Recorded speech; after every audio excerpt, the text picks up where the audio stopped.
Welcome back to Real Estate Success Partner. I'm your host, Devin Dubuc, and today we've got returning co-host Dom Arias. Dom, brother, welcome back to the show.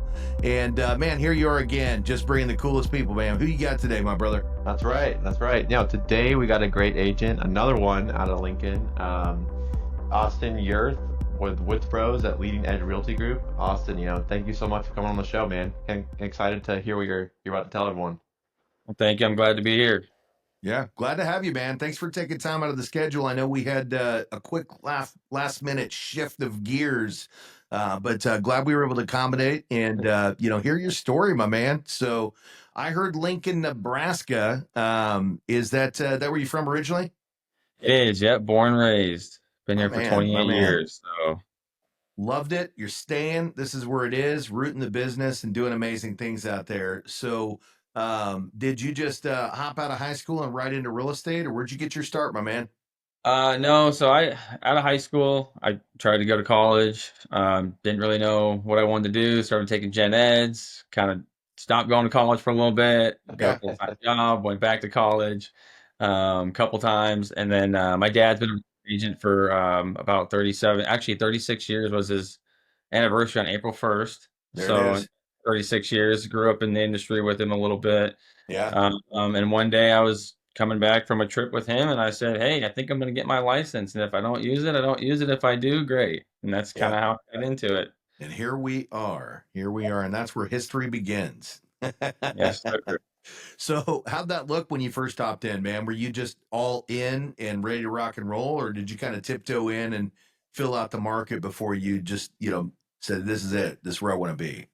I guess you could say I kind of tiptoed in because I started getting my license and everything. Then I took a couple years off and then finished it up. But once I actually got my license, I kind of just dove in head first and just started getting after it.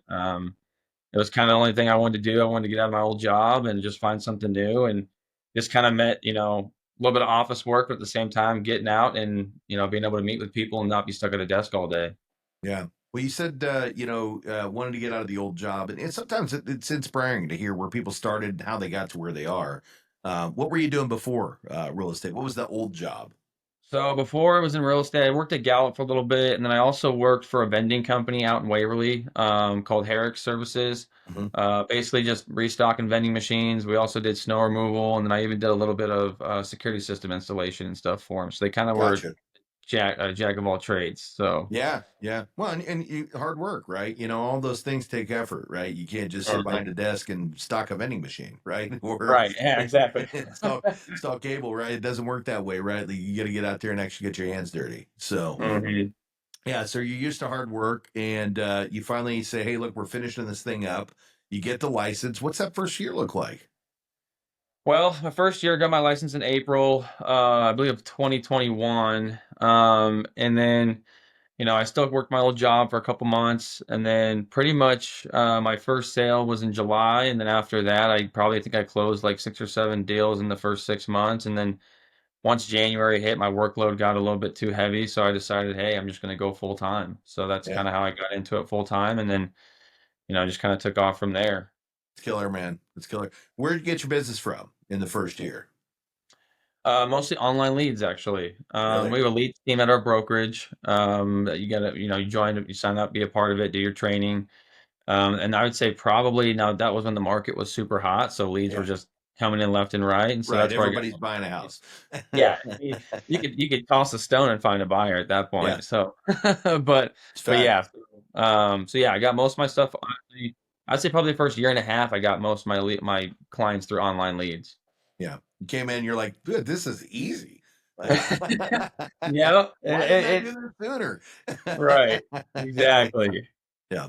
So how is that, for the first deal you close, right? You get your online lead, you work it. I'm sure you work it real hard, to make sure that you got that client lined up.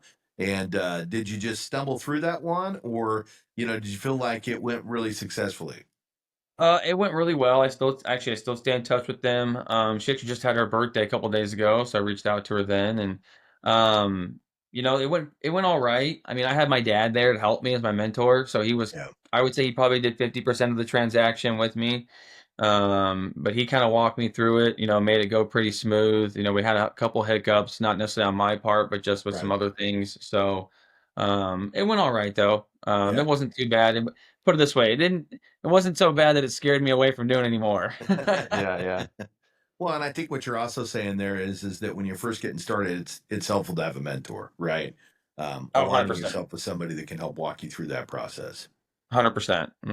Honestly, if I would, and I still work with my dad really closely, like on some of the new construction stuff we're doing, we're both working together on that.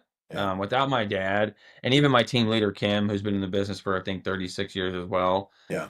if I didn't have that help there, along with some other agents that are friends with my dad, I don't think I'd be where I'm at today, for sure. Yeah. So if you're a new agent, and you're listening to this podcast, make sure you join a team where there's alignment, right? And preferably Yeah. Austin's team. But Yeah, come on over. We're recruiting anytime. but at the end of the day, make sure that you get yourself aligned with the people that are going to walk you through that process and teach you how to do it, right? I think that's really important in any industry, but especially in an industry like real estate, because last time I looked, they're not handing out paychecks. No, if they are, I'm in the wrong business. Yeah, you got to work for your money, right? It's up to you to get out there and make the sales, and ultimately, that can be scary, especially if you don't have somebody to guide you through. So you were aligned with a great team, and you're still with that team today, I assume, right? You Yep. said you were still working with your dad and your team lead, correct? Exactly. Yep. Still with them. Just actually signed a new 2-year contract with them. So I think I'm on my third year with them now. So I'll probably Yeah, be with them for the next 2 years at least. And that's probably great. looking further than that even. Yeah. So first year, not easy, but easier because the market's hot, right? And then Mhm. you get into this space and the market cools off a little bit, right? We're recording this in 2025, April of 2025. So, we're in a market where a lot of people have cooled off because quite frankly, rates went up, right? And Mhm. how'd that look, right? So you go from drinking through a fire hose on the leads to now you've got a little slimmer pickings, right? Like, how are you finding those clients today? So I do a lot of advertising, a lot of marketing, still do a lot Hmm. of online leads. But honestly, what I've seen, especially in the past 2 years, what I've seen a lot of is I'm starting to get friends, Yeah. family. Well, maybe not family quite yet, but friends. Been getting some friends. I'm getting past clients again already, so I'm starting to see the Yeah. past clients turn around and then referrals as well. So I still Yeah. got kind of a majority of all instead of just online leads, but still do a lot of online stuff. So, and I will say I'd say another major part would be open houses.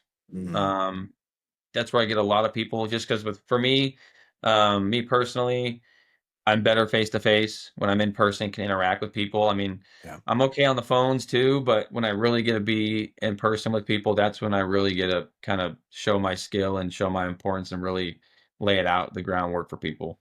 Yeah. That's awesome, man. That's awesome. You mentioned referrals in, past customers. Do you have a good follow-up process for the folks that you did do business with?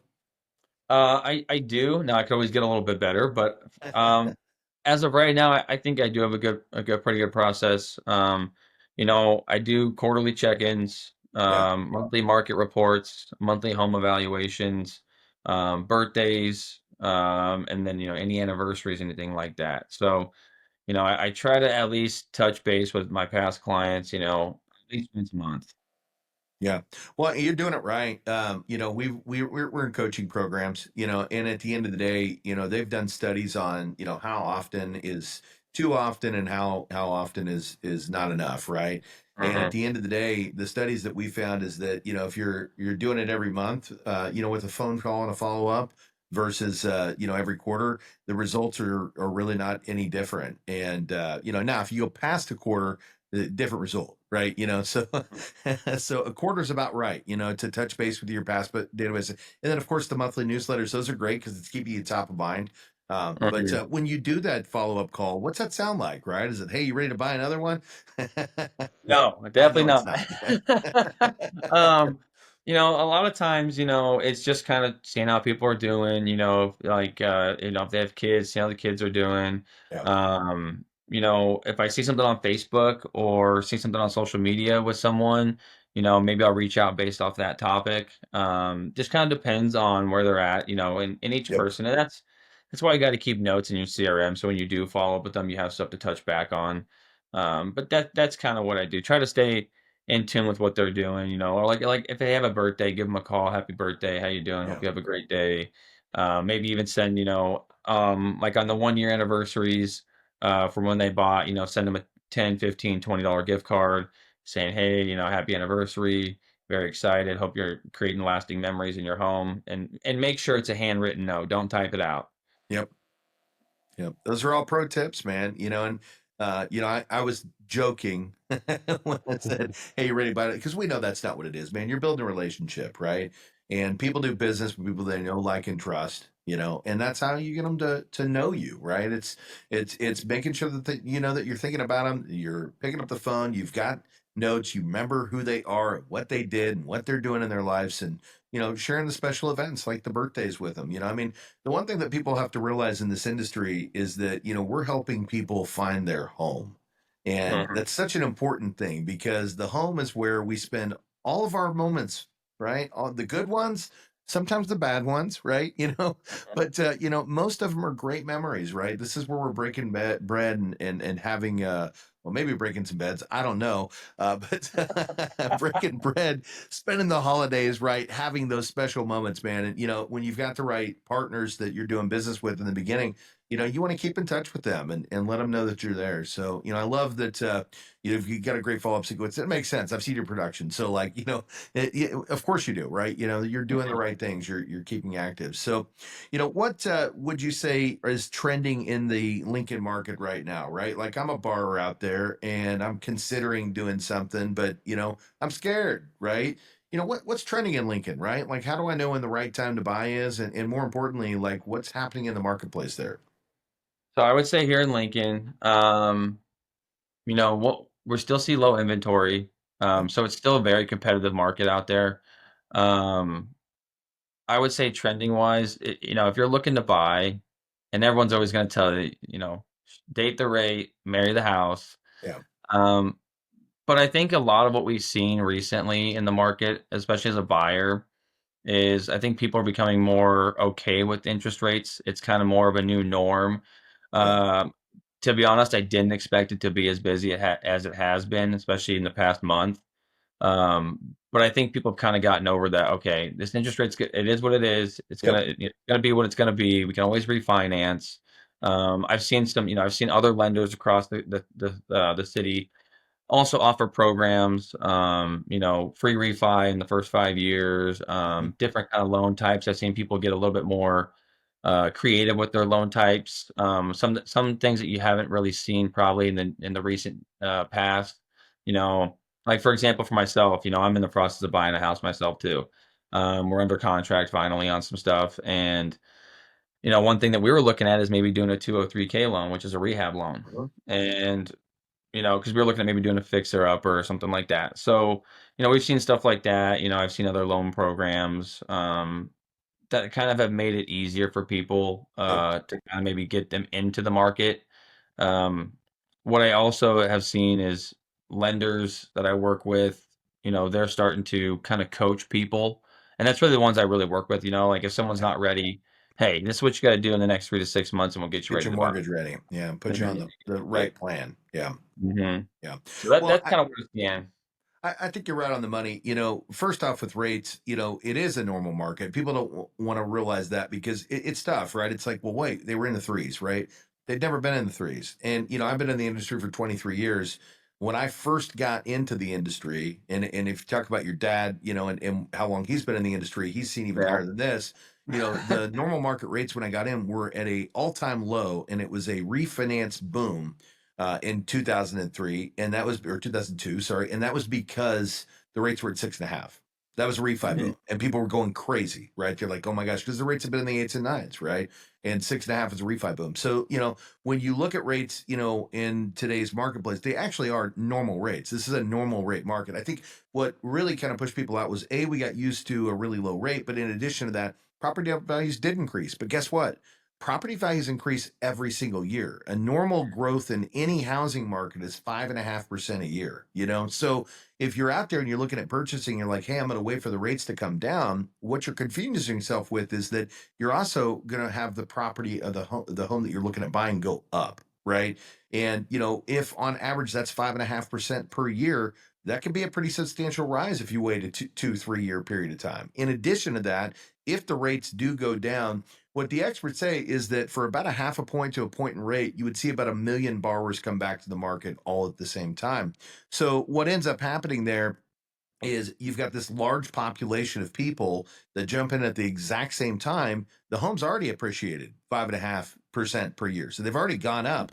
Now all of a sudden you're in bidding wars and they go up even higher. So the consumers that are in a position where they need to buy right now, it's a great time to buy because effectively there is a less competitive market. Even though the inventory is lower, it's less competitive. You might still be able to negotiate on your purchase price. And your property's value where it is today. You don't have to wait and watch it go up. And then, as you mentioned, Austin, there's always that opportunity to refinance when the market does go down. If, and we think they will. We genuinely believe that by the end of the year or early next year, we'll see a half point reduction, but that's going to take time, right? We've had a lot of inflation in the market. We got to get that under control.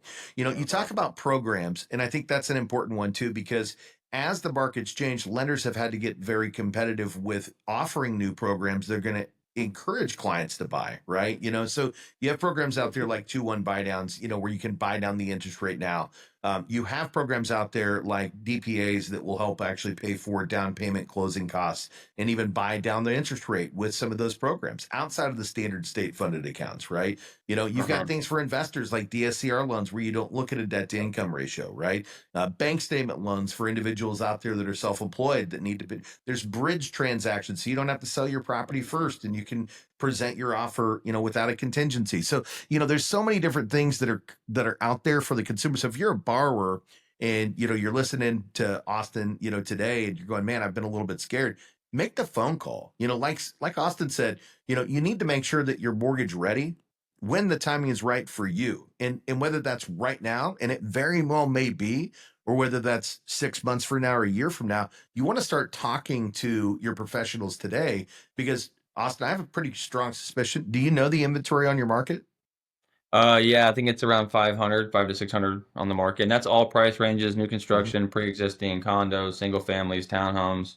That's really what we're seeing right now. Yeah. So think about it like this, right? You reach out to Austin, you start having that conversation, and you give him your wish list. Like, hey, I want something that has this, something that has this, something that has this. He's going to take note of that. And when something comes up that meets those needs, well, he's going to present that to you, and then he's going to pair you off with a great lender who's going to say, hey, look, this is what your plan is. This is how we get you there. Can we get you there right now? Or is it smarter to wait 6 months? Right. So, if you are in the market and you're thinking, man, I've got to buy something, don't wait to make the phone call. Call now, right? It's not always a high pressure. Hey, you got to buy something today, right? I would imagine, Austin, you get customers that, that take a couple of months or a couple of years to purchase, right? Have you run into I that? was one of those. I was a year and a half. So I know how it goes. I mean, you're right. I mean, I do have people that have been looking for a year, 2, 3. I think I got one person that's been looking for 4. Mhm. Just waiting for the right one. But yeah, I mean, the other thing too, I think people get kind of mixed up with because on my side of the job, it's just the hardest part is getting people to a lender. Yeah. Because I think once people actually get to a lender, they think, oh no, like this is real. Like, they feel like they're almost committed to something. Right. And I think people need to realize that just because you talk to a lender or even a real estate agent, you're not committed to anything. We're here to help and educate people, and that's mainly what I try to focus on is education. Sometimes it gets a little boring, I understand, but I'd rather have someone have all the education they need to make an actual decision based off facts rather than what ifs. So that way, when they make that decision, they're happy, they're comfortable, and they don't come back to me a year or two from now, or even the lender and say, "Hey, why'd you push me into this property? Now I can't afford it, or Yeah. now I'm house broke, or something like that." That's one of my biggest fears. Doesn't make for good referral business when you force people into something that doesn't make sense for them. No, and like my dad says, if you don't stay in the business for 36 years by doing that. Yeah. Yeah. Yeah. You're not here for the quick buck, right? You're here for the long haul. When you start taking great care of people, guess what? The success comes behind it, right? So Mhm. you have to make it less transactional and more relational, right? Because when we build a relationship with the people that we serve, they're going to send their friends, they're going to send their family members, they're going to talk about, sending their coworkers because they know what kind of an experience that you provide for them. And that's how you build a great real estate business. Well, it sounds like your father is a great mentor. uh, Yeah. He yeah, really is. yeah. And, I see why you're doing so well. The apple definitely doesn't fall far from the tree. Uh, So, but at the end of the day, if you're out there and you're just looking for answers, one thing you have to know is even on the lending side, that's what we do. It's all about putting you on a clear mortgage path, right? What does your path look like? And when is the right time to buy? But more importantly, one thing that I always encourage, and Dom, you work with me, so you and I have these conversations often. It's hey, look, I don't want you to do something until you have 100% confidence that this is what you want to do. And I also want you to ask every single question you need to ask. No question is a dumb question, because if you don't know and you have no clarity, you're going to have a fear of what that next step needs to be, right? So we want to make sure that whatever questions come up, we're here to answer those for you, so that you can have that confidence that when you make the decision and you move forward, it's the right decision for you. 100%. And I will say, adding on to that questions part, I always tell buyers you're right. No question is ever a dumb question. But if you don't ask it, I don't know if you know or not. So don't Yeah, be afraid to ask it. yeah. Good stuff. Well, you know what? We got a pretty face. So Hey, that counts for something. So my man, my man. We'll see if we can get you back on there, but that's okay because we know we can't keep Dylan. Austin. I was just talking to Dylan. That's my son. right. We can't keep Austin here all day. I know you've got stuff to do this afternoon, but what did we not tackle today, Austin, that we should have? I think for the most part we covered, most of it. You know, I just think I'd reiterate the educational part. I mean, that's the biggest thing. I mean, Yeah, it's gonna be one of, if not the biggest investment you'll make in your life. And I think you need to make sure that, you have all the facts. I mean, like I said, even with me buying a house, it took us a year and a half for me and my fiance to find something, and we finally yeah, did. Now I'm also picky, but also is because I had to make sure that even on my end that I knew everything I was getting into as well, especially as a first time home buyer. And then one thing I'll also touch base on is for all the first time home buyers out there, and when it may seem a little scary sometimes, mhm, or like maybe like an impossible dream nowadays with the hot way prices are going. But reach out to your lenders. There's grant programs out there. There's plenty of first-time homebuyer programs out there that are going to help with that, some down yeah, payment assistance and that kind of stuff. I mean, we even have a program here in Lincoln called Neighbor Works where they'll even do rehab work for you on a property. So for first-time homebuyers, just because I still work with quite a bit of them, I think that's the people we really need to focus on yeah. educating and kind of getting over that hump of, it's not as scary as it sounds. It's not. It's not. In fact, when you're working with great professionals like Austin and Dom here, Mhm. they're going to make sure that you have that confidence when it's time to move forward, right? You know what you need to know to be able to make the smart decision for yourself. So, whether you're ready, in a year or 2 years, or whether you're ready right now, call your business professionals, and get that right advice. And again, we really hope you're calling Austin and Dominic, because we also know that you're going to lean into some folks that are going to give you great experience, and that's Mhm. important too. So, well, Austin, when the folks out there want to find you and work with you and your team, how do they find you? Are you just in Lincoln, or do you serve other parts of Nebraska? So I do other parts of Nebraska. I got some stuff in Omaha right now. I do Seward, Beatrice. I've done Brock, Nebraska, Auburn. So I kind of do really anything that's pretty much an hour to hour and a half around Lincoln. I'll handle. Now, granted, there are some times where I might need to talk to an agent in that area. Just because they might know a little bit more about it. But if it's somewhere I have pretty good knowledge of, yes, I do an hour and a half around Lincoln. So. There it If you're is. looking to find me, you can always give me a call. My number's 402-802-3063. Or you can reach out to Dom if you have questions too. There it is. Well, and if you are watching this, you just saw that number scoot right across the bottom of the screen. But if you are listening in, we've got all of Austin's information right down in the description of the podcast. We want to make it really easy for you to find him and get that expertise, for your transaction. And Dom, since I don't think you're still able to come across on here, I'm going to give you a shout out. So if you're looking for great mortgage advice and want to work with the team that cares, and I know they care because I'm part of that team, reach out to Dom Arias. Dom's number is 531-220-2408. Again, 531-220-2408. And you're going to get great mortgage advice. And, again, he's also got a team and a mentor, me, who's going to make sure that you have a great experience on the mortgage side too. So, guys, we appreciate you tuning into the show. And thank you guys for, being a follower and listening to what we do. And if you're not a follower, hey, make sure that you like, follow, subscribe. If you have questions, DM, right? Love to hear from you. And, until the next time, we'll see you then.